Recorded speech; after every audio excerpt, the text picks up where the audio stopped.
এই স্যালাডটা এতটা জনপ্রিয় যে কি আর বলবো। আর এটা তো খেতে জাস্ট অসাধারণ, একেবারে লোভনীয় একটা সালাদ। তো আজকে তৈরি করছি চিকেন ক্যাশিউ নাট সালাদ। এর জন্য এখানে আমি চিকেন ছোট ছোট টুকরো করে কেটে নিয়েছি। আর এখানে এখন দিয়ে দিচ্ছি চিলি ফ্লেক্স, দিয়ে দিচ্ছি সামান্য পরিমাণ চাট মশলা, শেষেতে দিয়ে দিচ্ছি সামান্য পরিমাণ কালো গোলমরিচের গুঁড়ো, দিয়ে দিচ্ছি কর্নফ্লাওয়ার 4 থেকে 5 চা চামচ পরিমাণ। সেই সাথে এখানে আমি দিয়ে দিচ্ছি আদা রসুন বাটা। তো এটা একত্রে বাটা ছিল, 1 চা চামচ দিয়ে দিয়েছি। আরও দিয়ে দিচ্ছি এখানে আমি ফিশ সস, দিয়ে দিচ্ছি ম্যাগি সস সামান্য পরিমাণ। সেই সাথে এখানে কিছুটা আমি টমেটো সসও অ্যাড করে দিচ্ছি। আর দিয়ে দিচ্ছি স্বাদ অনুযায়ী লবণ। এখন সব কিছু একত্রে খুব ভালোভাবে আমি মাখিয়ে নিচ্ছি। মাখানো হয়ে গেছে, দেখতেই পাচ্ছেন। এখন এগুলো আমি ভেজে নেব। তো চুলায় আমি তেল গরম করে নিয়েছি, এটা ডুবো তেলে ভাজবো।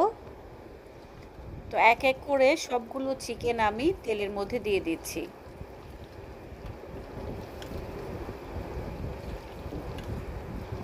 আর মিডিয়াম টু লো আছে আমি সবগুলো চিকেন ভেজে নিচ্ছি।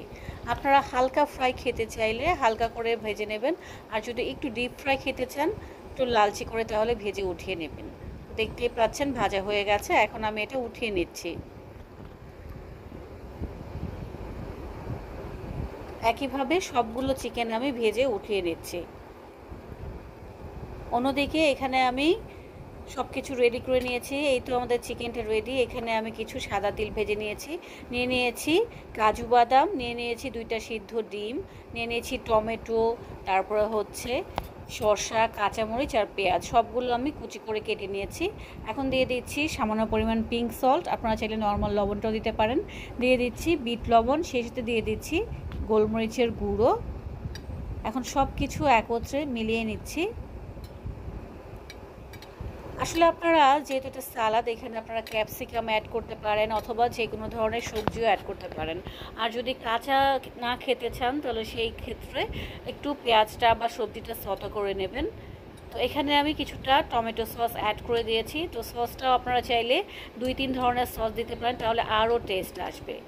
তো এক এক করে আমি সব কিছু একত্রে খুব ভালোভাবে মিলিয়ে নিচ্ছি। কিছুটা চিকেন আর কিছুটা সিসিমি সিডস আমি আলাদা করে রেখেছি, এটা গার্নিশিংয়ে লাগবে। তো উপর থেকে আমি রেখে দেওয়া চিকেন আর হচ্ছে কাজু বাদামগুলো দিয়ে দিচ্ছি। এটা যেমন দেখতে সুন্দর লাগবে, খেতেও ভালো লাগবে। আর দিয়ে দিচ্ছি ভেজে